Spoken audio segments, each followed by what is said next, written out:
Olá, sejam bem-vindos. Esse é o nosso podcast 3 em 1. Sim, estamos de volta no nosso episódio de número 2. Eu sou o Márcio Mussarella, um dos autores do Comunica com a Liderança, e é óbvio que, se é o podcast 3 em 1, eu não poderia estar sem os meus colegas de trabalho, os outros autores do Comunica com a Liderança, que são ninguém mais, ninguém menos do que Viviane Mansi e William Serantola. Olá, meus colegas, como vão vocês? Olá, tá aqui, tudo em ordem, espero que com você, Mussi e William também, e com quem nos ouve também. William? Olá, pessoal, bom estar com vocês, um grande abraço.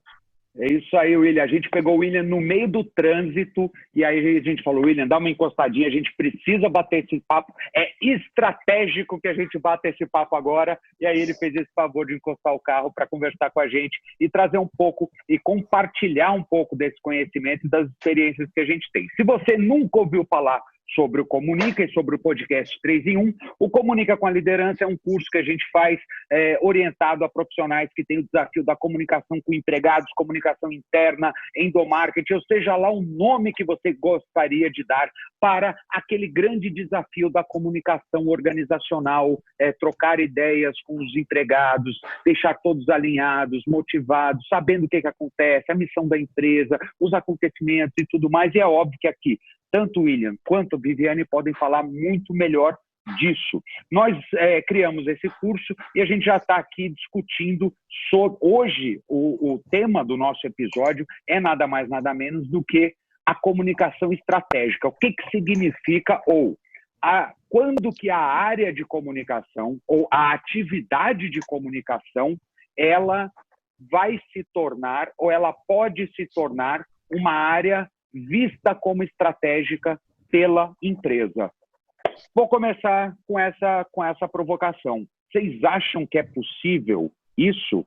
A área de comunicação, ela é uma área estratégica, ela não é, ela é só uma área de suporte? Como é que é a opinião de vocês sobre isso? Viviane. Oi, Mussa. Eu acho que sim, a comunicação é uma área bastante estratégica para a empresa, e eu acho que a forma como você faz a pergunta faz toda a diferença. Quer dizer que é estratégica não é uma coisa que cabe a nós, profissionais, falarmos sobre o nosso trabalho.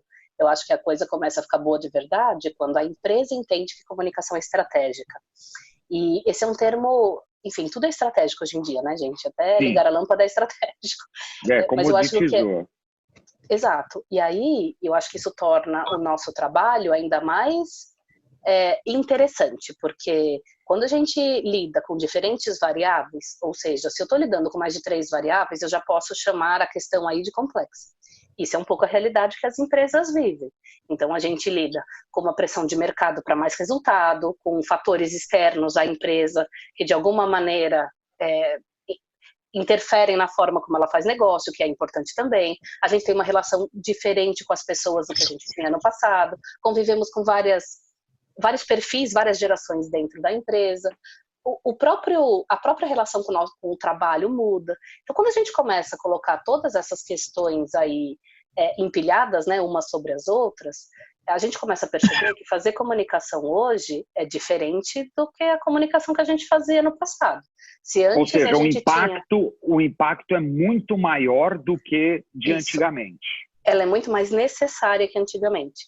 Se antigamente a gente tinha um fluxo que até se aceitava um pouco, que fosse um fluxo descendente, em outras palavras, que fosse da empresa para os empregados, hoje esse é um tipo de comunicação que tem risco. Né? Quer dizer, tem risco em que sentido? No sentido de não ser suficiente. Então, sendo mais objetiva na resposta, ser estratégico é ser considerado relevante, ser considerado crítico para os negócios e para as pessoas. À medida que a gente é chamado para isso, eu tô longa hoje, né, gente? À medida que a gente é chamado, que a gente é chamado para participar de questões importantes da empresa, inclusive de decisões importantes para a empresa, a gente começa a ganhar relevância dentro das organizações. Aí eu diria que, de fato, nós temos uma comunicação que é mais estratégica. Você concorda, William? É por aí o caminho? Eu acho a área é estratégica porque comunicação é estratégica. Eu acho que, essencialmente, as organizações hoje, elas entendem que comunicação, independente da vontade delas, as pessoas fazem muita comunicação. E a forma como as pessoas se comunicam está afetando o resultado. Então, a gente percebe claramente que as pessoas, quando estabelece uma conexão entre si, um relacionamento mais produtivo, o resultado ele ganha mais significado e ele acontece. Então, para as organizações, a comunicação é cada vez mais importante, relevante, e a área de comunicação que lida com o fenômeno da comunicação passa a ser cada vez mais relevante.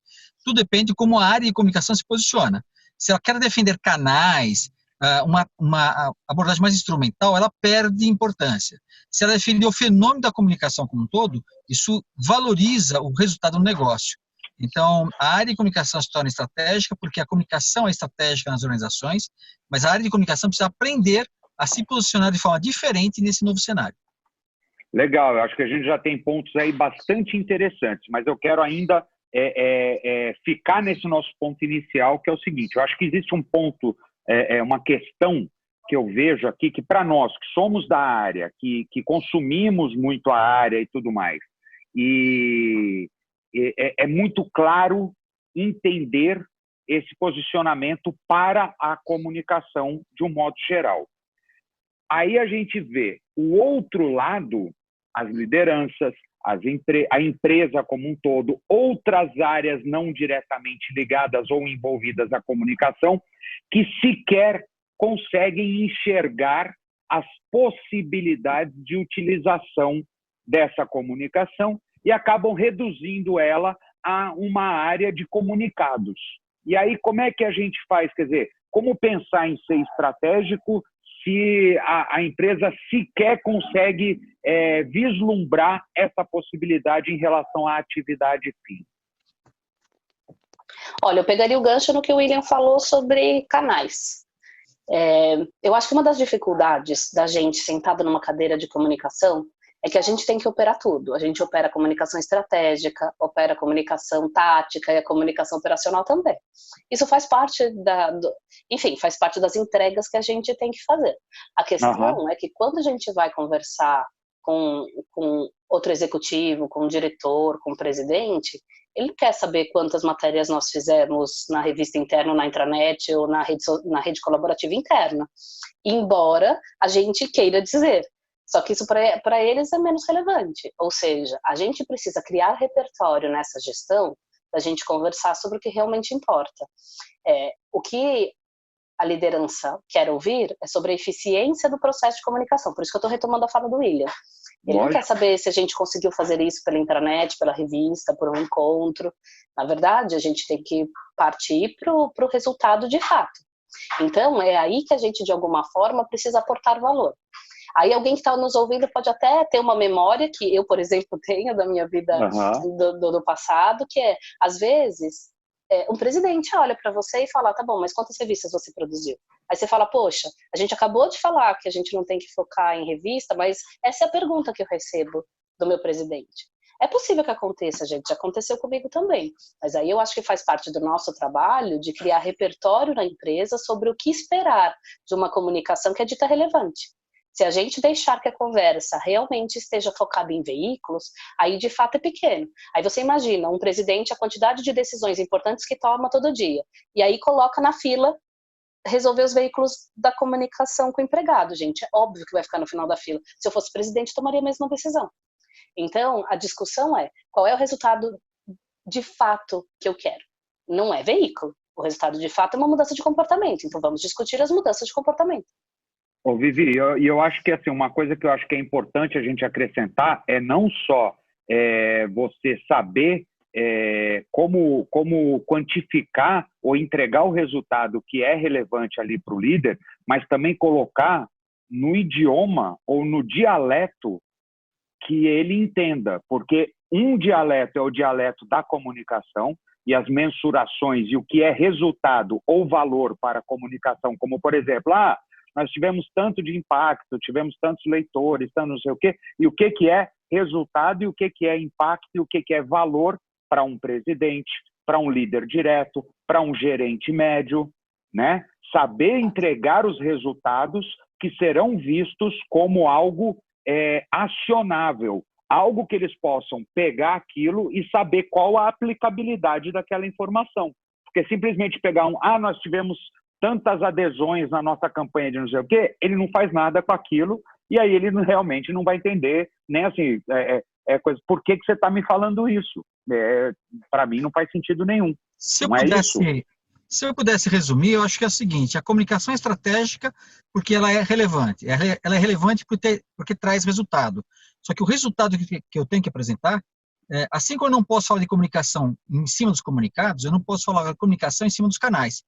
As métricas para a comunicação que são estratégicas são métricas que têm a ver com o negócio, com a organização. Com o negócio.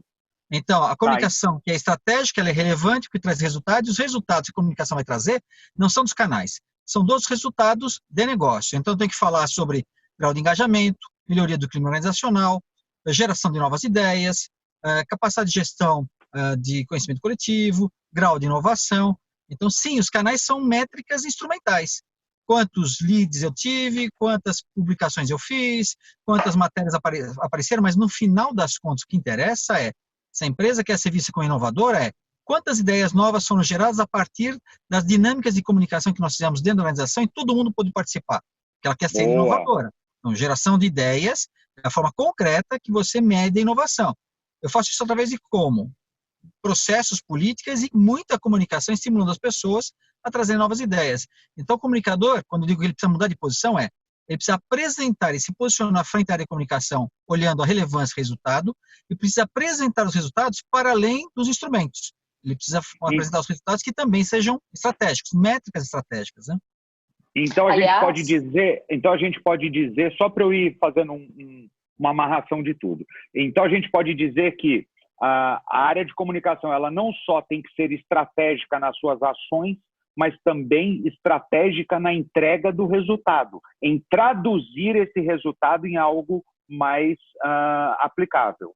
E se me permite, Mussa e Vivi, a comunicação tem que sair da casinha.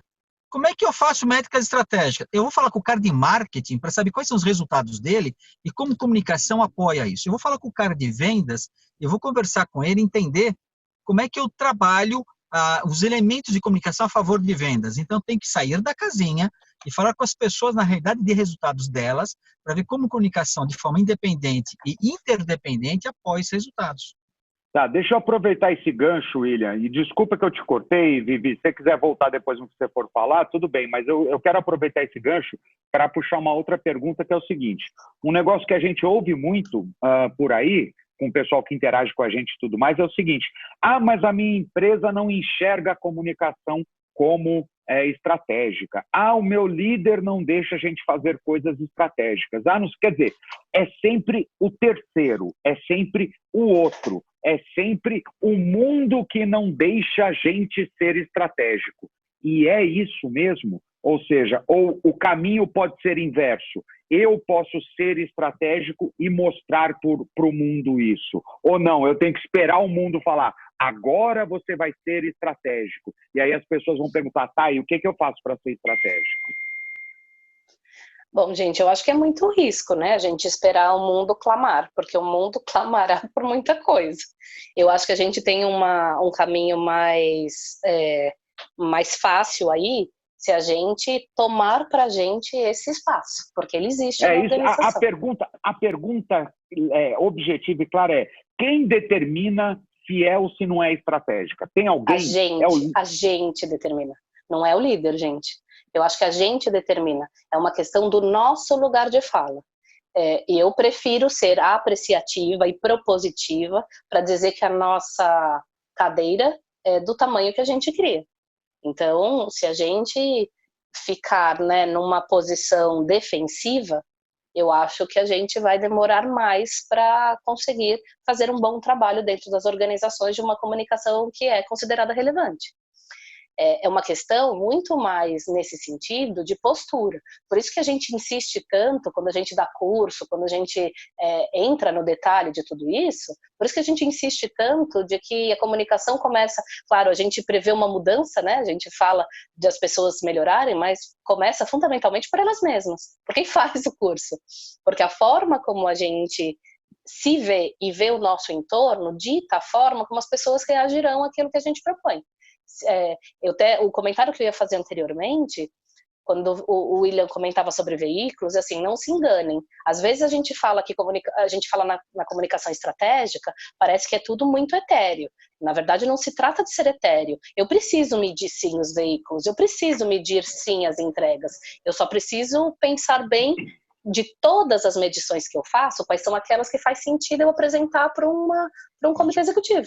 Isso não significa que me tira o desejo ou a necessidade de medir detalhes. Eu preciso medir detalhes porque aquilo que a gente mede, não vê, não atua sobre.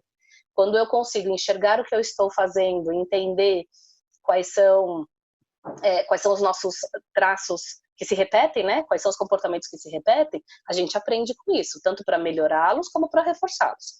A questão é que num determinado momento eu preciso fazer uma escolha. Qual é a escolha que eu estou fazendo sobre o que conversar com um comitê executivo? Acho que as duas palavras que fecham isso aí são relevância e significado. O que é relevante para quem você se dirige e o que é significado para aquele que você se dirige, né? Eu acho aquilo que que você está passando é significado. William, só vou complementar uma coisa para você comentar. Ser estratégico é ter um monte de canal, e eu pergunto isso principalmente para você, porque você tem um conhecimento muito amplo, principalmente na questão da transformação digital, da comunicação em rede, e muitas vezes as pessoas acham que você ter uma comunicação estratégica é você ter painel digital, é você usar o Facebook, lá, o Workplace, é você usar Yammer, é você ter tudo de ponta. Então agora eu estou sendo estratégico porque eu tenho todos os canais mais tecnológicos e modernos do mundo. É isso? Não, 2 comentários. O primeiro, só uma dica, como é que eu começo a ser estratégico nessa relação? Porque às vezes o pessoal de comunicação fala, puxa, mas eu não tenho um projeto estratégico assim por diante. Reforçando o que a Vivi disse, começa por mim, começa pela área de comunicação. Toda vez que eu me aproximo de um parceiro da área de negócios e eu, através das minhas técnicas, minhas ferramentas, minhas abordagens de comunicação, eu auxilio ele na relação do time dele, eu ganho um espaço estratégico.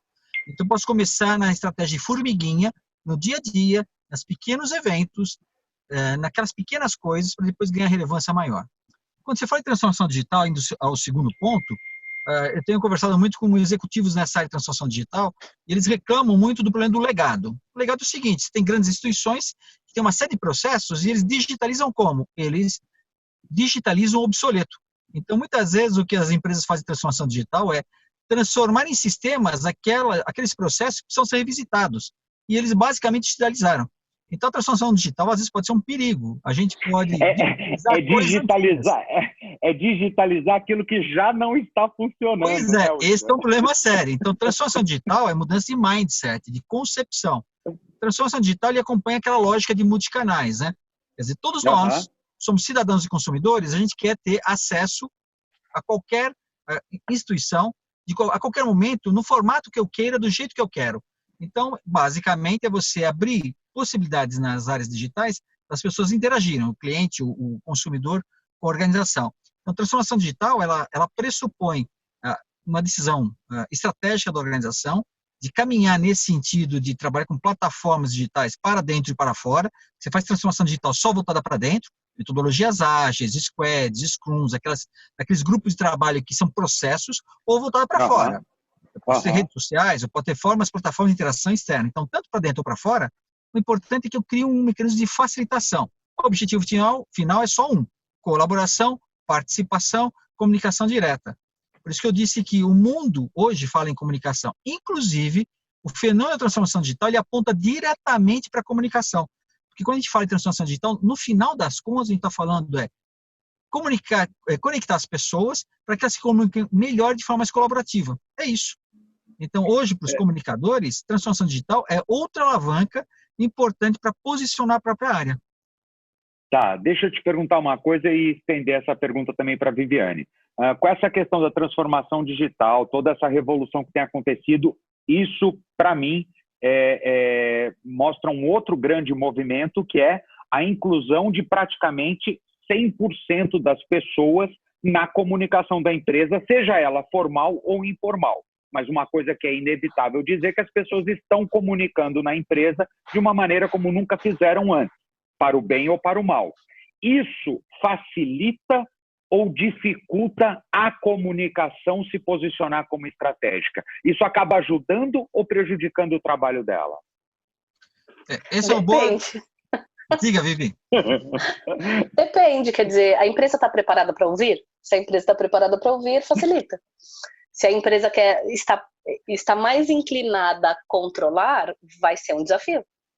O fato que a gente não muda é que as pessoas foram aprendendo nas últimas 2 décadas, né, mais fortemente, elas foram aprendendo a viver num ambiente em que a voz delas é solicitada. Então, a gente tem aí 20 anos de nativos digitais, mais, né, 30 anos praticamente, de nativos digitais.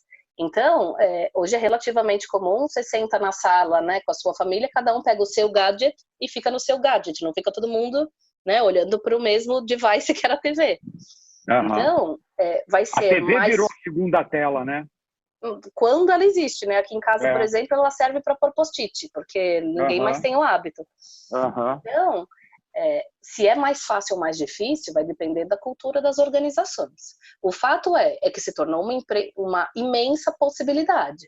Quer dizer, se a gente parte do princípio que a gente contrata as melhores pessoas para trazerem as melhores ideias e criarem um melhor contexto para a empresa, eu teria aí uma questão crucial para fazer. Será que nós estamos aproveitando tudo isso que as pessoas têm a oferecer? Se eu estou tendo um tratamento dessas pessoas de apertarem botão dentro de casa, a gente está pagando caro e recebendo barato, né? Veja, eu não estou falando de comunicação, estou falando de negócios. Então, a comunicação tem que ajudar esse processo aí. Se eu trago as melhores pessoas, eu deveria ter processos e formas dentro de casa, uma cultura que facilitasse que essas pessoas, que são as melhores, trouxessem as melhores contribuições. Consigo fazê-lo? Ouvir as pessoas é um caminho oportuno. Como é que o meu suporte, né, o meu esquema de comunicação facilita isso? Se eu tenho 30 mil veículos, e tem muitas empresas que têm muitos, eu vou conseguir me antenar pouco a esse movimento, porque o tempo de gerir veículo existe, né, gente? Então, se eu tenho 15 veículos, eu tenho que cuidar dos 15. Cuidar dos 15 leva meu tempo. Em outras palavras, se eu quero dar atenção a esses grandes processos na organização, eu preciso ter tempo para gastar sala de sapato, eu preciso estar entre as pessoas.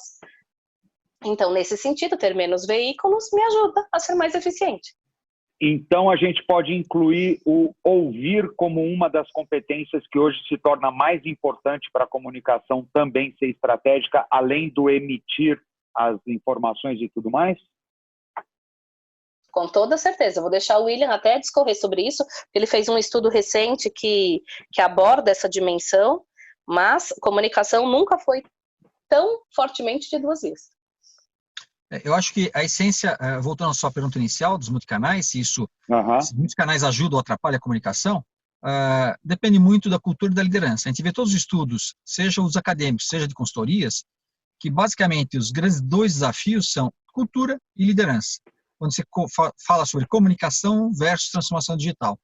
Obviamente, se eu tenho tanto uma cultura como uma liderança que tem uma predisposição favorável ao processo de comunicação aberta, transparente, direta, bidirecional, beleza. Uma coisa alimenta a outra.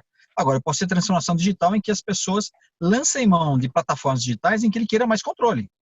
Então, tudo depende da cultura e da liderança. Obviamente, ele tira menos proveito da riqueza que é a participação das pessoas no contexto da organização, quando ele permite as trocas diretas. O que precisa acontecer é que a cultura tem que permitir esse novo ambiente e a liderança tem que entender que o fato de você ter essa comunicação direta, isso não é um desafio à autoridade. Ele mantém a relação de poder. A questão é que, a despeito de manter a relação de poder, ele mantém a decisão, tomar a decisão, mas ele é munido de um maior número de contribuições e ideias que as pessoas tragam. E muitas vezes ele vai sim tomar a decisão de que é A e não B. Isso não tira dele o poder. Mas a liderança foi construída a partir de um modelo que ele dava todas as opiniões, que ele dava todas as decisões, que ele decidia quais eram as melhores ideias e como se todas fossem dele.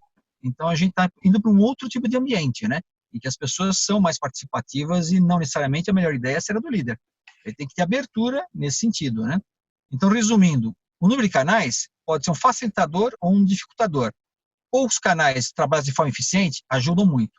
Muitos canais trabalhados de forma ineficiente podem trabalhar um bocado.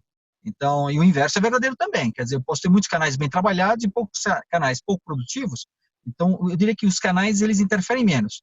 Você tem que manter uma integridade entre eles, ele tem que ter uma identidade comum, tem que ter linguagens próprias, recursos apropriados, né? Então, isso toma muito do esforço da área de comunicação. Mas, sem dúvida nenhuma, eu estou seguro disso, que a transformação digital, ela aponta na direção da comunicação. Então, qualquer passo de transformação digital, ela, inevitavelmente, ela tende a colocar lideranças, equipes, nesse espaço de um novo momento na comunicação. E cabe à área de comunicação se perceber nisso, porque a gente fala muito dos líderes, né? Mas a área de comunicação também, ela carece ainda de um certo desapego, né? Porque eu controlo o conteúdo, eu controlo a mensagem, eu tenho que saber o que as pessoas têm que dizer, se está correto ou não, se a linguagem está apropriada, esse mundo do eu digo como é, também está acabando. Então, acho que ele também tem um outro lado da situação, que a área de comunicação precisa perceber que o estratégico para ela é como essa comunicação, a despeito dos seus pequenos desvios, ela enriquece a organização. Mais trocas de pessoas, um ambiente mais humanizado, uma geração maior de ideias, e ela vai ter que abrir mão do preciosismo da fala, da linguagem, da concordância verbal, às vezes, né? No final das contas, essa sua fala me trouxe um insight muito legal. Também é uma disputa de poder, ser estratégico? Sim. É abrir mão da disputa de poder? Ladies first. Isso é praticamente uma sacanagem, filósofo. Para quem não sabe, o William fez filosofia, praticamente concluiu o curso na USP. É uma sacanagem deixar isso para mim, mas eu acho que essa é a verdadeira guerra de poder, né, gente? A gente não pode olhar poder só como uma coisa negativa, porque não é. O poder, ele é necessário e fundamental para estabelecer boas relações. A gente tende a olhar a nossa relação como poder do tipo, se você é mau, isso não é realidade. Isso, na verdade, quem tem o poder tem aí a possibilidade de fazer mais bem ou mais mal, vai depender de muitas coisas aí. O fato é que quando a gente usa comunicação como um elemento positivo de poder, você tem uma possibilidade de impactar a organização muito mais profunda. A comunicação é poder, tanto que as pessoas que ascendem profissionalmente são pessoas que fazem um bom uso deste poder que é a comunicação, para o bem, né? Eu diria mais, que exatamente por isso, né, a comunicação passa a ser cada vez mais relevante. Porque como ela é uma abordagem que permite que as pessoas criem persuasão sobre as outras, isso permite que quem detém essa prática, líderes, equipes, quanto mais comunicação, de forma presencial através de plataformas digitais, ele cria maior influência na organização e ele é capaz de mobilizar a organização na direção de alguns tipos de interesses. E quanto mais esse interesse casa com o interesse de desejo futuro da organização, mais esse colaborador contribui com a organização e mais destaque ele tem na organização. Então, as relações de poder fazem parte da natureza das relações sociais. Quer dizer, isso está na gênese de formação dos grupamentos sociais. Isso é importante, porque nas organizações são grupamentos sociais com um objetivo definido. Então, o que a gente precisa ter clareza é que o comunicador ele está muito próximo de um conjunto de habilidades técnicas, canais e ferramentas, em um momento em que a comunicação ela passa a ser super importante e vai mudar a forma de relação entre as pessoas e diria até a forma e a estrutura das organizações no futuro.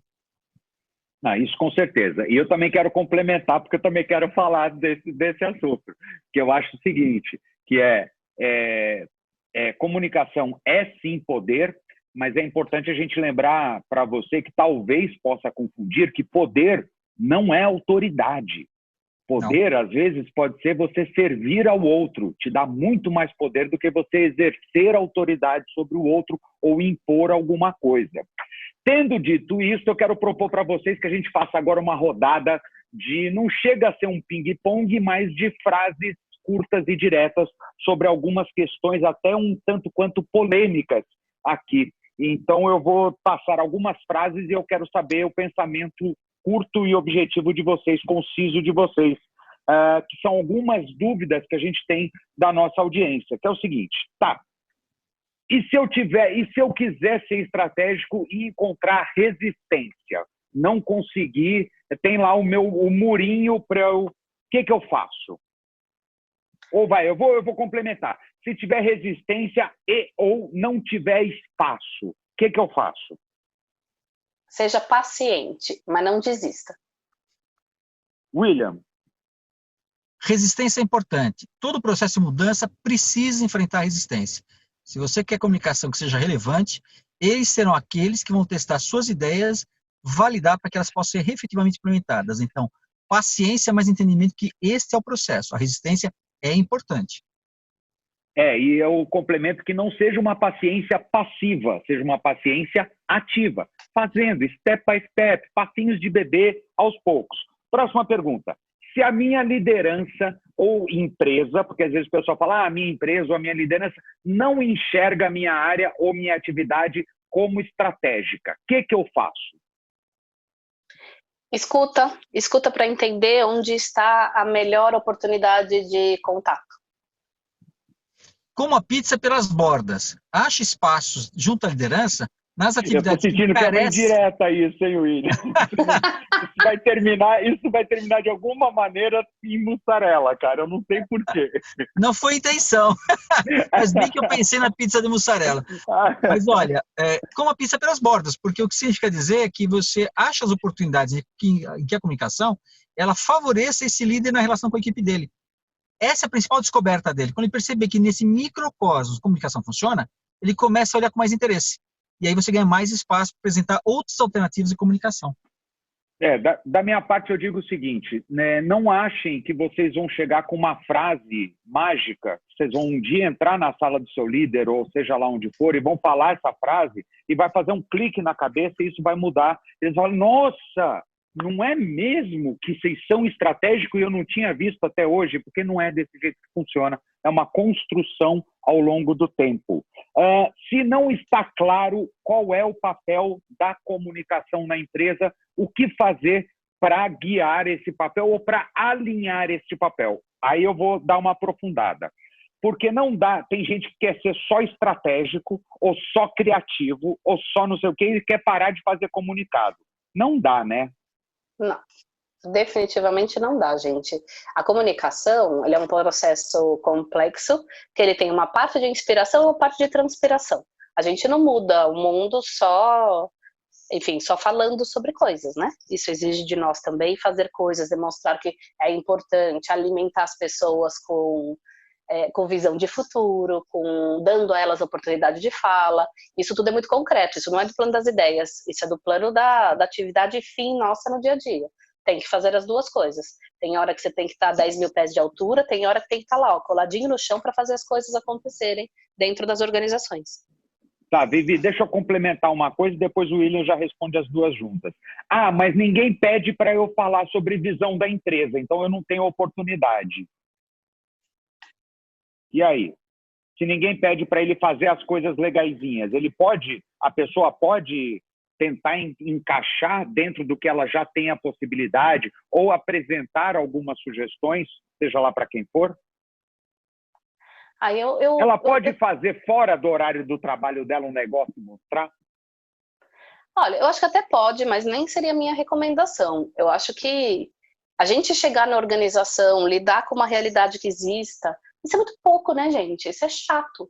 E sim, eu acho que a gente tem que, já que a gente foi mesmo para a empresa, vai lá e arrasa. Né? Eu acho que tem que ser o pensamento de você ir e dar um passo além e buscar mais, e não estar à vontade nem confortável com o que a gente tem. Eu acho que se você não sente um friozinho na barriga no final do dia, gente, é porque, né, faltou um pouquinho no dia. Então, vai lá e empurra a realidade para frente, vai lá e escreve, né, o roteiro de amanhã.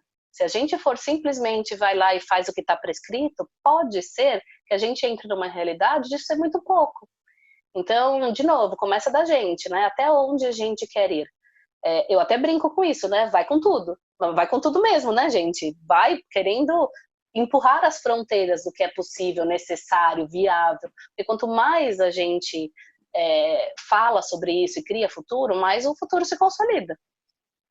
Porque às vezes a empresa ou a liderança, ou seja lá quem for, às vezes nem sabe que existe a possibilidade, né? Nem sabe que... E esse eu acho que, no final das contas, é o que a gente mais vai ver por aí, né? Comunicação é uma ciência relativamente nova. Então, quem vai definir o que é possível somos nós. A gente tem obrigação de fazer isso, né, gente? Porque essa é a nossa área, a área que a gente definiu operar. Então, eu não esperaria alguém de fora vir com essa demanda. É isso aí. William, complementa Eu alguma acho coisa? que, sim, acho que os comunicadores precisam assumir bem o papel deles de tradutores. Ele precisa traduzir para os homens de negócio, para as pessoas de negócio, homens e mulheres que tomam decisão, como a comunicação ajuda eles. Aí eu acho que o efeito de demonstração é importante. Eu sempre acho que é importante você achar alguns aliados dentro da organização, que você desenvolva pequenos projetos de comunicação que dão um espaço mais estratégico e relevante para, com esses parceiros, fazer algumas demonstrações efetivas de como a comunicação traz resultado. Isso fica conversando nos corredores da liderança. E aí eles começam a falar que tal iniciativa, puxa, legal isso, e se fizesse na minha área também? Essa é a forma, como a Vivi diz, de arriscar. Você precisa, não é um grande projeto. A comunicação acontece, essa é a grande vantagem da comunicação, gente. Ela acontece no dia a dia com todo mundo o tempo todo. Então, você não precisa do grande projeto, o grande plano trianual. Não! Aquelas pequenas reuniões presenciais, o time fazendo reuniões de plano de metas e ação. Nessas horas que a comunicação pode ser super interessante, ela mostra como ela pode ser relevante. Então, minha sugestão é, arrisque sim, faça manobras de pequena escala em que você ache os parceiros, alianças, e que você ponha na prática ideias e teste essas ideias para que as pessoas vejam que comunicação faz diferença.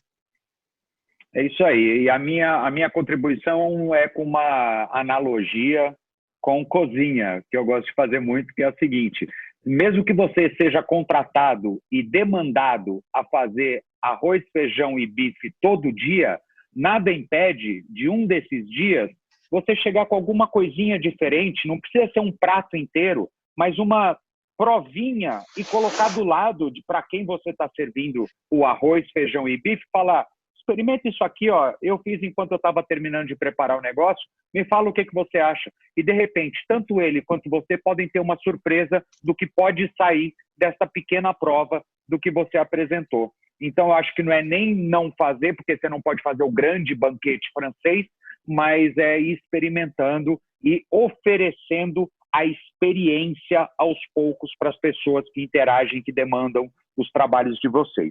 Mussa, Oi. deixa eu aproveitar seu comentário. É o que acontece no hospital infantil. Sabe que o pessoal de catering faz em hospital infantil?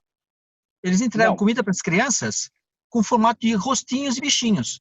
A comida está no prato. A dieta é aquela. Só que eles fazem formatos que as crianças se divertem. Então, ele come uma comida divertida.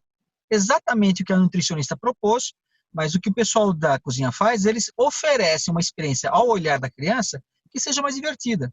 Então, é comida, só que apresentada de forma diferente. É isso, gente. É embrulhar a sua comunicação para presente. Qualquer dia eu falo sobre essa minha metáfora. Bom, e a última coisa, assim, que é a justificativa que as pessoas dão, que é ótimo a gente terceirizar a responsabilidade.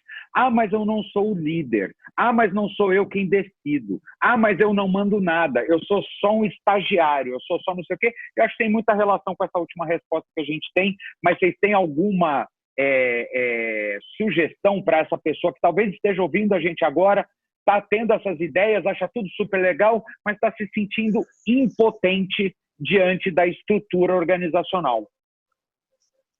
Se der medo, tá com medo mesmo. Isso que eu ia falar, você é super líder, Viviane. Como é que, não, mas como um dia eu não fui, né, gente? Chega?